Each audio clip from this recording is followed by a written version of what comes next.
Sometime back you may remember a video that I made where Sam Myers and I took a ferry to Bald Head Island to do a comfort consult on a house that the air conditioning was not keeping up in the summertime.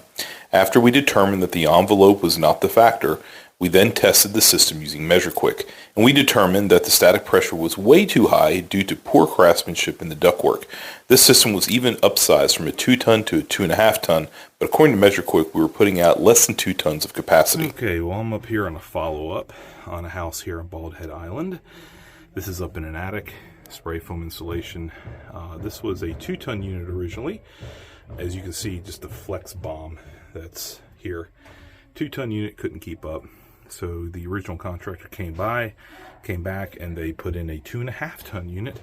Didn't do anything with the ductwork. All right, let's talk about the return. We've got a 180-degree flex right here. It goes into a mixing box. The mixing box barfs out 2 more pieces of flex. This 8-inch flex right here is completely collapsed, so that return wasn't pulling anything. All right, here's the plan. We are going to take everything loose from this unit. I got a whole bunch of 90s that I brought along on the ferry, like 4 Rubbermaid tubs full of 90s and other duct materials, and we're just going to do the best we can redoing this. Obviously, we've got some tight quarters here.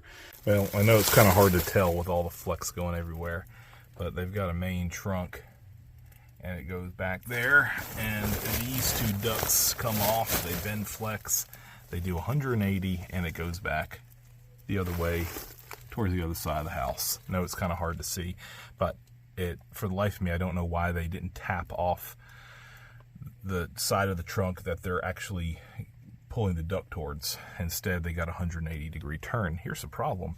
That's a really tight space. I can't physically get my body in there. So some things are just not going to be able to be fixed. That's why you do this crap right the first time instead of doing it wrong, because it's impossible to fix without wrecking the house. All right, so here is the return that goes to a 16 by 25. It's actually a 16-inch flex, not a 14, so that is plenty big. You just need to take all the restrictions out of it. And there is a mixing box that everything tied into. Well, I think I found another reason why this system was running such a high negative static. All they did was put a sheet metal blank off plate on the return opening of the unit, cut a 16-inch hole in it, and then stuck a fitting on there. So yeah, we need all of that space to be open. I need to reuse that mixing box as now a return plenum, because I did not bring a return plenum on the ferry with me today. So we're going to modify that box, turn it to a return plenum, reuse those collars, tie in these returns like they should have been to begin with, and I think we're going to have a pretty good performing return after that. All right, well, that mixing box that was behind this furnace way back there, can't really see it now, which was collecting 2 returns and bringing them into a very restricted unit return. I've repurposed that mixing box as a return plenum. Now, normally I don't like making decisions based on materials that I have on hand. I don't like reusing materials that I'm taking out of a job that's not done correctly. But we're here on Bald Head Island. I've got a 45-minute ferry ride over and then a trip to a supply house, and it simply is just not logistically feasible for me to go get what I need. But this box was able to be repurposed. It fits just well. It's sealed up really well. And now we've got a 16-inch return coming in to this box. And we also have that previously pinched off 8-inch return that's being brought in through a hard 90 right into the box. So next step is we're going to check to see what our new static pressure is and convert that to airflow. All right, so here's our blower chart for our system.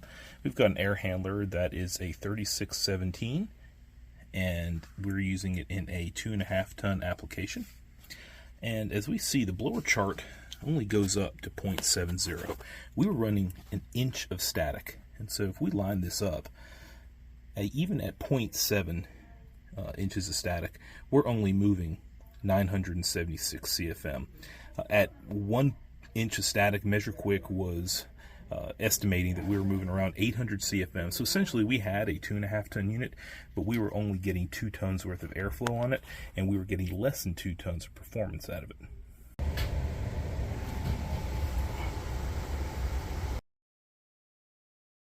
Okay, after all the changes that I made, again, we're at this 3617 unit with a heater, 2.5 tons application.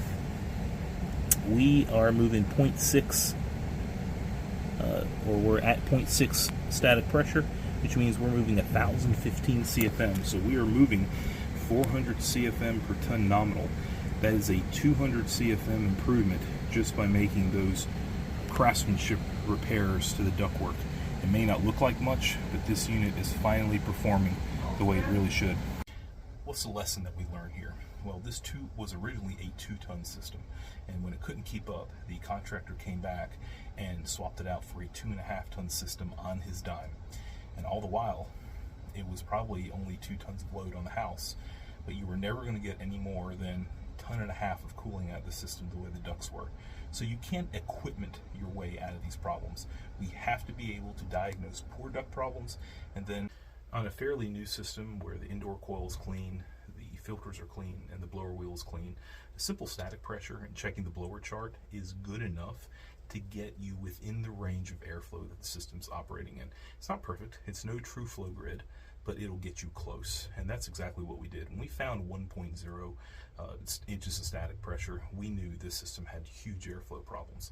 And then we were able to diagnose which side of the system, return or supply, was the source of the problem.